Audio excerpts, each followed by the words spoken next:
TWA is the only airline that flies throughout the United States and to Europe, Africa, and Asia. On TWA, you fly with pilots who fly the world.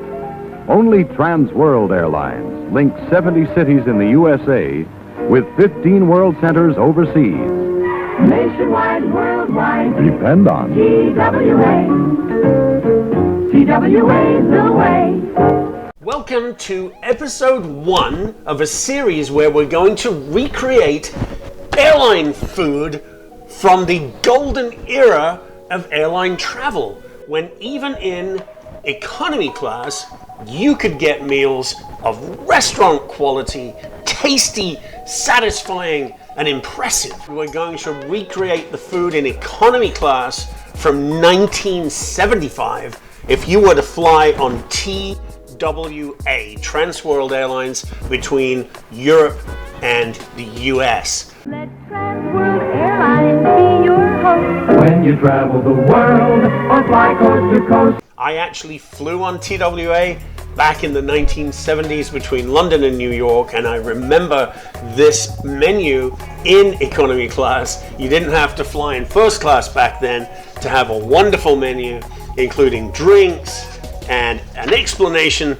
of the food you were going to receive. We're going to recreate the first choice of 3. This one is Salisbury steak with potatoes O'Brien, a wonderful gravy with mushrooms and carrots. Let's go.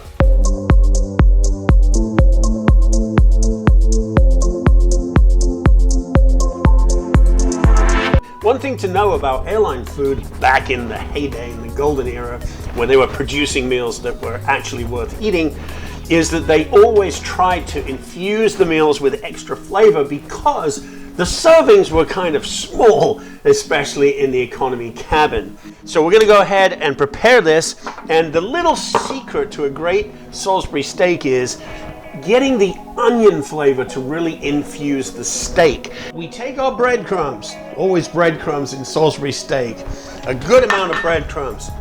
Take the onion,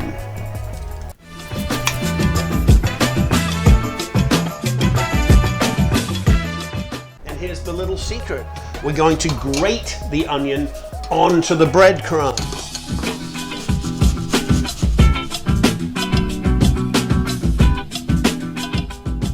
Grating the onion releases more of the onion juice.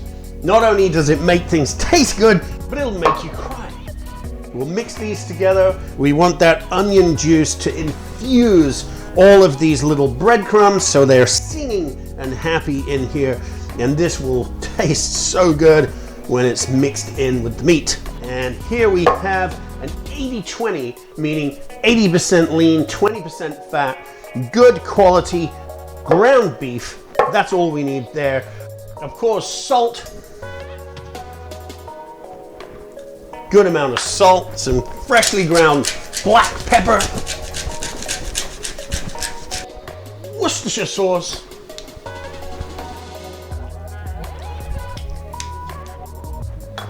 just a little, and with your handy spoon or your finger, you add some ketchup. Magic ingredient.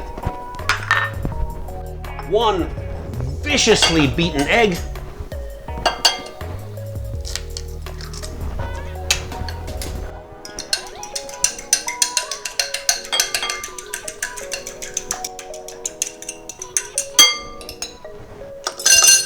And then the breadcrumbs that have been soaking in that oniony goodness go in. And we give it a good old mix. Now, you could use your fingers here, but if your meat is not very cold, you run the risk of melting the fat into the meat and it can get a little tough. So the best method of doing this is really to use a fork and maintain the correct texture of the meat as you're mixing it. Take a little bit longer, but hey, what else have we got to do? So you can set it aside in the fridge overnight and it will really bolster those flavors. We're going to set it aside while we prepare the rest of the dish. So we're going to do potatoes O'Brien. It's kind of become a breakfast food now, but back in the day, people were eating it willy-nilly whenever they felt like it. But now they're more under control and they just have it for breakfast. As we want these potatoes to be pretty much the same square size, it's really a dice. We need to square the potato off a little bit. Get rid of these sticky out lumpy bits on either side just to help us to make this a little more even.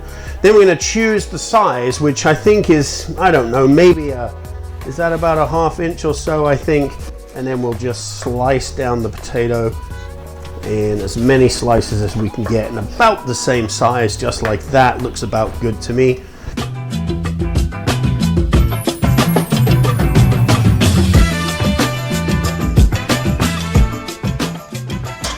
Put these in a little salted water and parboil them and then let them dry. That's going to help them crisp when they go into the oil, which is the effect we want with potatoes O'Brien.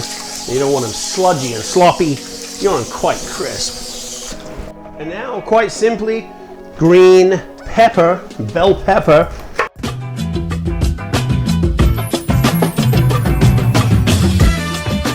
Now we'll do the same with the red pepper.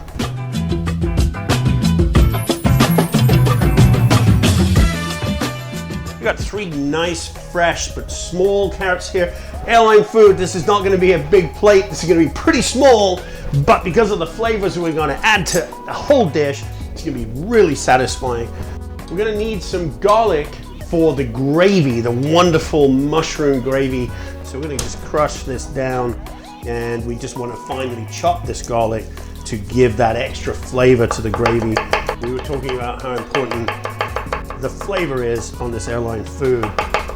TWA, incidentally, began operations in the 1930s and survived until 2001 when American Airlines took them over and they disappeared in their previous form.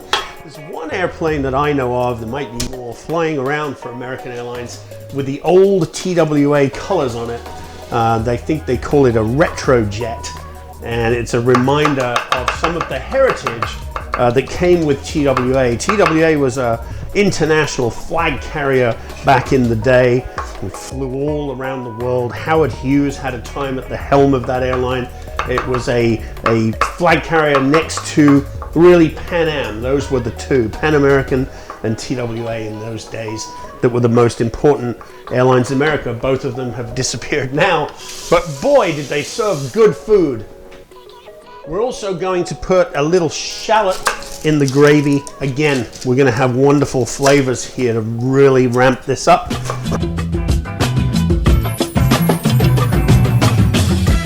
Here we are at the stove. We are ready to brown our Salisbury steak, and we can do that in just a little olive oil and butter. Medium heat and a good plonk of butter in the middle to melt down. And while that's melting, let's just shape our meat into the Salisbury steak shape, which traditionally is kind of an oval shape. We'll just take a small amount of the meat here and shape it. It needs to be about 1/2 inch thick, and then we'll just make it into that traditional shape. Not too big. Remember, this is going on an airline platter. That looks about right to me. I'm going to put that in the pan. Put that in the pan as well. There we have them. While these are browning, I dropped the carrots into some hot water just to get those started, just to the nice texture that we want. I pulled out the diced potatoes, letting them dry. We'll drop them into the pan to crisp up in just a little bit. Incidentally, if you'd like to get a nostalgic taste of those TWA days gone by, and you happen to be traveling through, or you live in New York, at JFK, the main airport in New York City, John F. Kennedy Airport, there still is a taste of TWA. The TWA Hotel is located in the old TWA airline terminal at JFK. They took over the entire terminal, which is very famous for its design. It was designed by a gentleman, I don't remember his name now. He was a Finnish architect who designed the terminal, and it's now a hotel. Kind of interesting to visit. It's a flashback to the past. They've left a lot of original equipment around. Well worth a visit if you're in New York. And no, this is not a paid advertisement. It's been about 3 minutes or so, 3 to 4 minutes. Let's turn these over and see how we're doing. Oh yeah, that's perfect. Take a look. That's the browning that we want. Be careful. When there are breadcrumbs and egg in a mixture like this, it's going to brown a little more quickly than it would without anything, just meat alone. So watch that. Don't blacken it, just brown it. These are just about perfect. It's been 3 to 4 minutes on the other side. They're ready to pull out. They're not cooked through yet, of course, but we're going to finish them in the gravy. We'll just set those aside.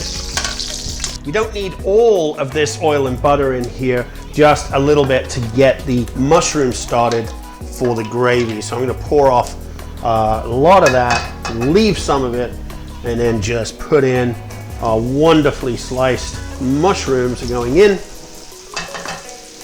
except one. There it goes. These are coming along really nicely, almost done, almost brown enough. So what we're going to do now, as they are just finishing off, is add our garlic and shallots, plenty over the top. Remember, lots of flavor for our passengers here. And let's stir that around and get those flavors going. We're just gonna sweat this down a little bit. Now that it's cooked and most of the moisture is released, I'm gonna add a little salt. We want that flavor. And some freshly ground black pepper. And we have to make a gravy here. So I'm going to use, because the airlines, again, even though this was economy food, they wanted it to taste good. They wanted it to taste different. They wanted it to be airline style. So I'm going to use some of this veal demi-glace for the stock. So this is a really rich, beautiful stock that we're going to make here to cover our Salisbury steak. This stuff is so rich. You can see it in there. It's like treacle. And just before we put that in, we are going to put our flour in, because we need a thickening agent, of course. You need at least a minute or two to cook off the flour. Don't be over eager to start your stock rolling in this pan.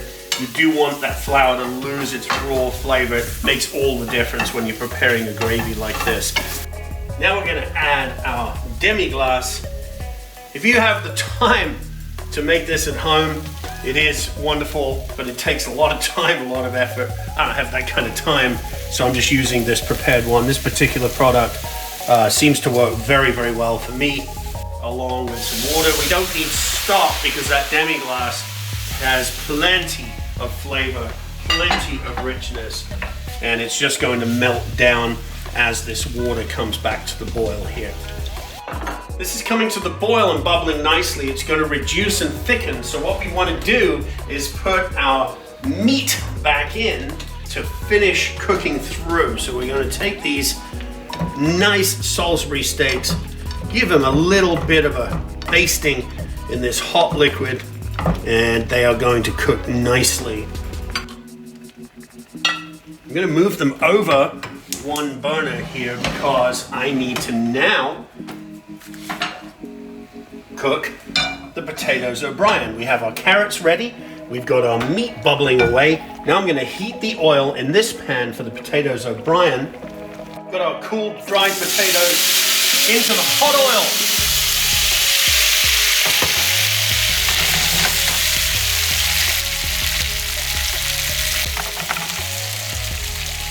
Potatoes are browning nicely. I've added some peppers, just a few, and look at that beautiful color and added flavor in there.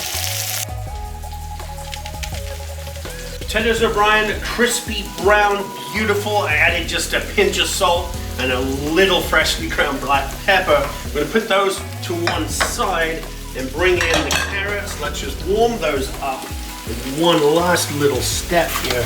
We'll make them buttery and beautiful. Just drop some butter in the pan, warm them up very quickly, glaze them with the butter.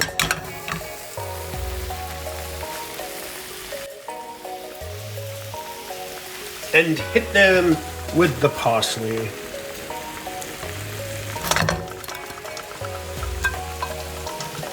And we're going to transfer them onto this extremely small serving plate. TWA's the way. Cheers! Here it is. We made it together. It looks delicious. It smells fantastic.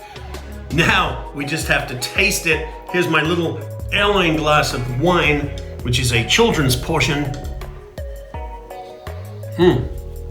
But it's good. And let's go ahead and dig in here and see what we think of our 1975 TWA economy class Salisbury steak.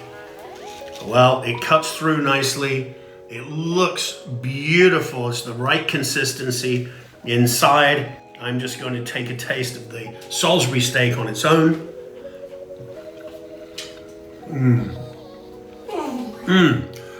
It's exactly the right consistency. Extremely rich. You can taste the onion. The gravy is so rich. Even my dog Scooter agrees. It is just wonderful. Let's take a piece of carrot, potato, and Salisbury steak.